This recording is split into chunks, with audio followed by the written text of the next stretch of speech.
as my privilege. Up to now, I swear to God, I'm not supposed to even do that. I've not seen the report. I'm a senator. I moved the motion because I have my reason. My people are shortchanged. This is a serious matter. 500 billion was distributed and the other geopolitical zones got only 11%. My own region got only 1%. It's not a laughing matter. It's a serious matter that needs to be addressed. So when you say you have submitted the report and you ambush people to submit the report only when those are interested are not there. He asked me to sign on to an interim report. I still repeat, I'm not a small boy. You should have given me the report. I have not seen the report. It's a privilege of mine. What are you talking about? So guys, this is Senator Ndume. He insists that he will keep speaking for his people. We all know that Senator Ndume has been in the news recently after he came out to criticize the Tinubu's government, that this government is not doing much to alleviate the sufferings of Nigerians, especially his people in the north, that they are really suffering a lot. It's not just a matter of hunger, but you even see people having money, but they can't find what to buy. And guess what? The Tinubu's administration has given him, a very hot hammer. Tinubu has taken some actions against him. First of all, they removed him as the chief whip of the Senate. He has already been replaced. Also, he has been removed from a committee, appropriation committee, that he is a vice chairperson. And also, we are hearing that he might even be suspended because he spoke against this government. Don't forget, he's also a member of the APC. But it has got to the point that some of them don't want to keep quiet. So, guys, this speaks a lot to what is happening on the Senate floor. As my privilege, up to now, I swear to God, I'm not supposed to even do that. I've not seen the report. I'm a senator. I moved the motion because I have my reason. My people are shortchanged. This is a serious matter. 500 billion was distributed and the other geopolitical zones got only 11%. My own region got only 1%. It's not a laughing matter. It's a serious matter that needs to be addressed. So when you say you have submitted the report and you ambush people to submit the report only when those are interested are not there. He asked me to sign on to an interim report. I still repeat, I'm not a small boy. You should have given me the report. I have not seen the report. It's a privilege of mine. What are you talking about? I have not seen the report. And the report was so-called said at the tail end of our tenure. We are new this thing. And this is a very serious matter. Distinguished Senator Ali. Mr. President, this motion was not personal. In fact, when I moved the motion and the ad hoc committee was set up and my name was included, I told the Senate President then that it would morally not be fair for me to be on the committee because I'm the mover of the motion. But they said I have to be on the motion. I have to be on the committee. And whenever they called the meeting, as he said, it's either I'm not here, I don't want to say whether it's deliberate or not, it doesn't matter. And what you are saying was an anomaly. But you see, on this issue today, the Senate President has already ruled on it. And when the matter is stepped down, it does not mean it cannot resurface. This issue of food crisis should be taken more seriously because this is the first time Nigeria is being included in countries that are likely to face very, very serious food crisis. Or here in the north, we have started seeing it visibly. People are hungry, very, very hungry. Many cannot go to their farms. All of us know this. In the north central, the northeast, and the northwest. Even in southeast, we still have crisis among the farmers and the herdsmen. Even in southwest, we still have this crisis. As it is now, a bag of rice is selling at about 100,000. A bag of maize, the same thing. Even prices of tomatoes, onions, and other basic food is high. In March 2024, edition of KADE Harmonize. KADE Harmonize is a unified tool for conceptual analysis of acute food and nutrition insecurity in the Sahel and West Africa. They are a very credible source of information. In their March publication, they said Nigeria is very likely to experience highest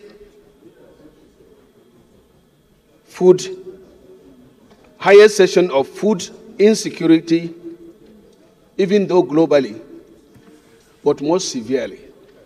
Currently, there are 4 countries, including Sudan and some others, that are facing very serious food insecurity. And Nigeria is added to this list this year by International Rescue Committee as one of the hotspots for food insecurity.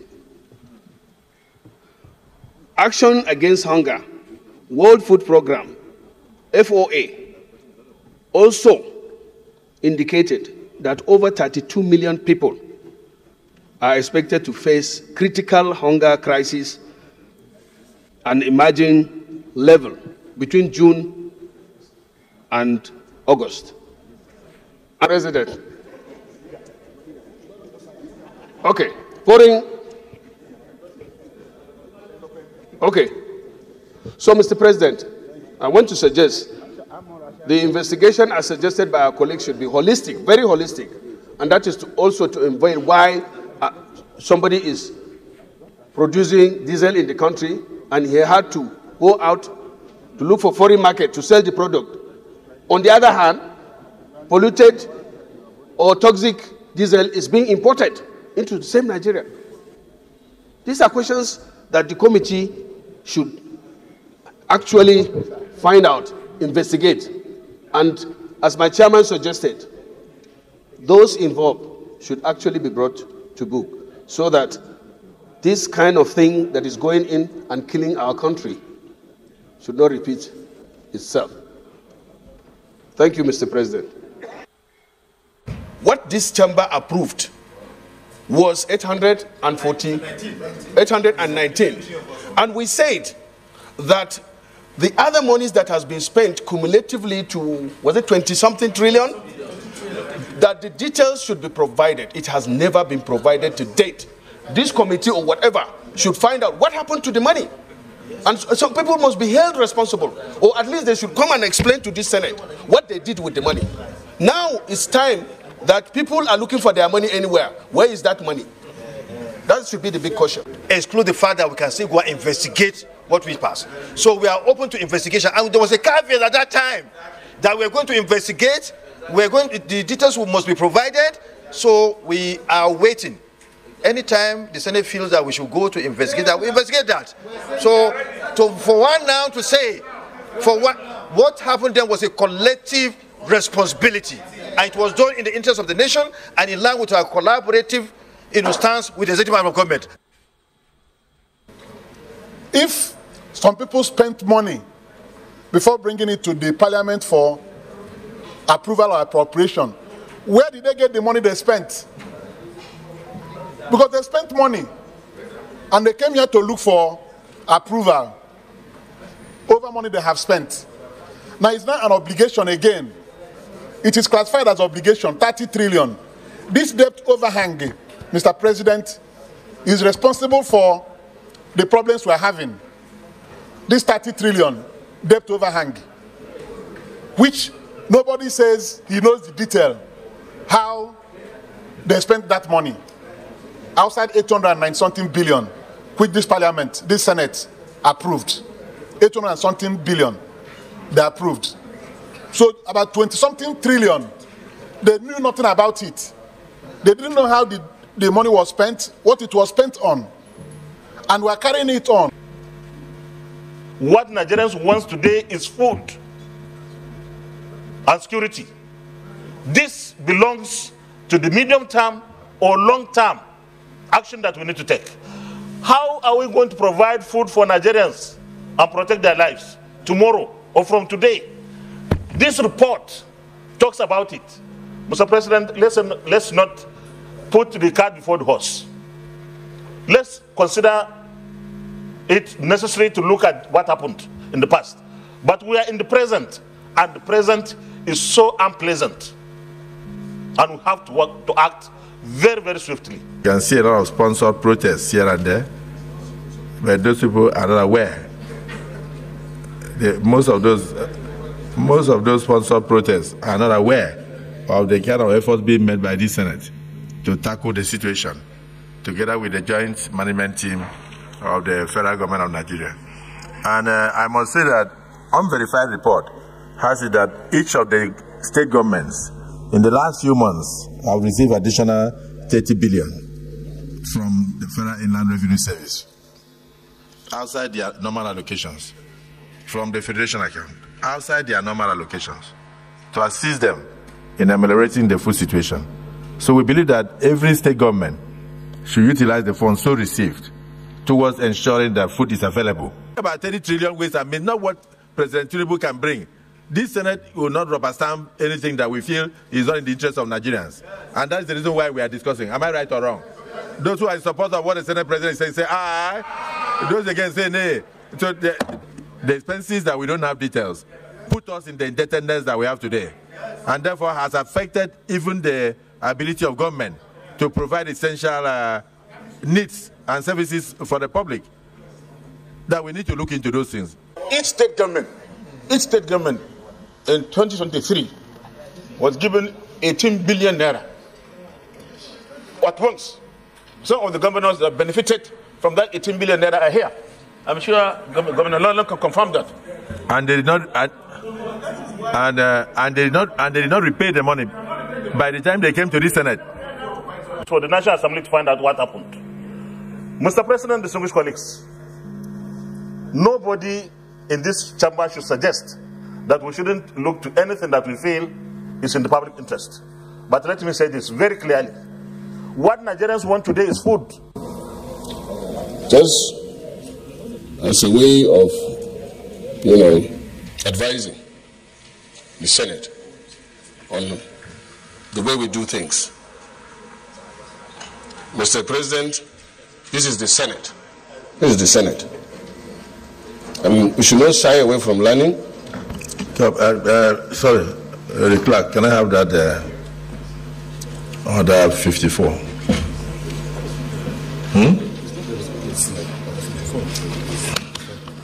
Order 54. Order 54 says the Rules Committee shall locate time to all sequence of speeches, motions or bills coming before the Senate. So as we are coming under Order 54, this is what is written there. So I'm sorry, Leader, we rule you out of order. Yes, Leader of the Senate.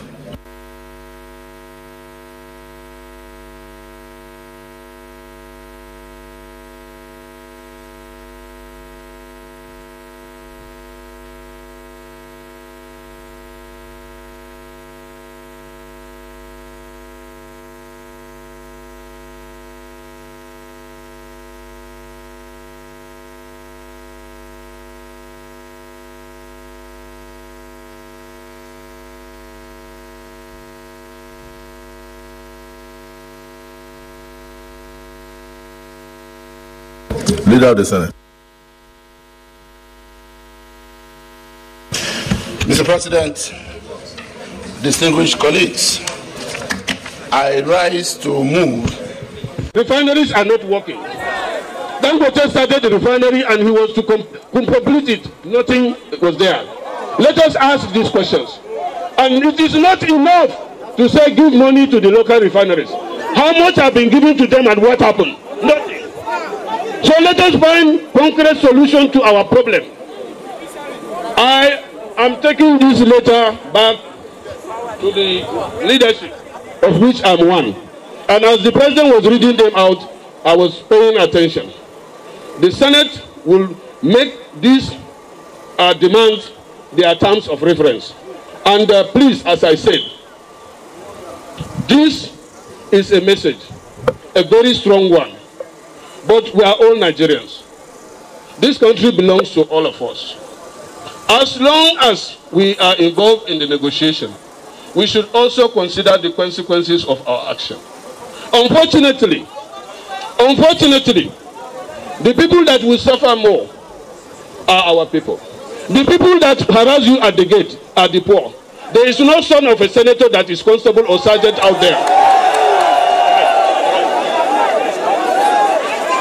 So, where is the problem? The problem is with us. When I was told that you are bad at the gate there, the sergeant at times is here, he can bear me witness, he called me. He said, the chief whip, there are labor people out there and the police have blocked them. I told him, allow them to come in and wait for us to come and address them. So it's not that we are completely insensitive. We are Nigerians. As I said, most of us, unfortunately, that are maltreating our own are from the poor. How many are rich Nigerians? There are very few. Majority of our senators are from the poor. Majority of the police harassing us are from the poor. Majority of those people that are doing all these things are the poor. They are just lucky to be in part of a security and then you are in the labor. That's the difference. So let us, Mr. President, I give you my word and I give the leadership your word. And also, you should let Nigerians know what is going on. It is not enough for us to gather here and talk about this. We should carry Nigerians along. We should carry Nigerians along. And then we should be considerate to the impact or the effect of our actions on Nigerians. So that if we are fighting somebody, and you don't want to, or you are not supposed to kill him, please beat him, don't kill him.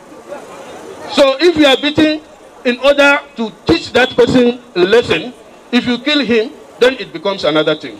So don't kill us, please. Beat us, but don't kill us.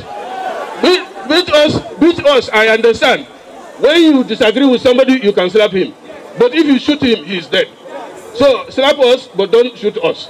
If you shoot the system, then everybody will suffer.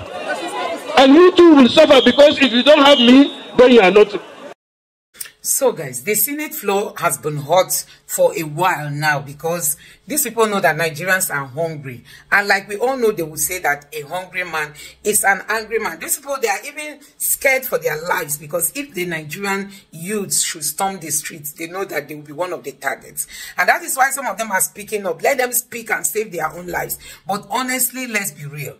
Things are hard in Nigeria. Times are hard in this country. And one keeps wondering if the government does not even understand that people are going through a lot. The worst part of it is these food shortages that we have. You know, food insecurity. People can't access their farms. These people are there, the bad guys, you know, collecting taxes and revenue from the people. And that is making it difficult for people to go back to their farms because you can't go to harvest what at the end of the day you would first of all pay tax on when you don't even know how much you are going to make from it. So there are a whole lot of challenges facing this country. And guess what? This government don't even know how to, you know, manage all these challenges. That's just the worst part of it. And like you can see that Tinubu has even gone ahead to buy his private jet, his new private jet, despite, you know, the lamentation happening across the country. People are lamenting. People are, you know, agonizing. People are crying out. The hunger is real. Nigerians are suffering. And then this government deemed it necessary to go and buy new private jet. They will tell us they are going to look for investors. They've been going and spending millions upon millions looking for investors. Who is coming to Nigeria to invest when you don't want to tackle insecurity, when you don't want the judiciary to be independent, you don't want INEC to be independent, you don't know all these things affect your economy, and at the end of the day you turn around to tell the world that you are looking for investors. Nobody wants to invest his own money in an environment that is full of uncertainties, that is full of, you know, ups and downs. No policy that stabilizes the business environment. Who wants to bring his or her money in Nigeria without having the fear of wasting that money or losing that money totally? That is it. Even some Nigerians who are abroad are afraid to bring their money home because you don't know what becomes of the country tomorrow. Because we have leaders who don't want to stand up to the occasion and do the needful to move Nigeria forward. So guys, let me know what you think about this video in the comment section below. Please don't forget to subscribe to the channel and turn on the notification bell. Thank you.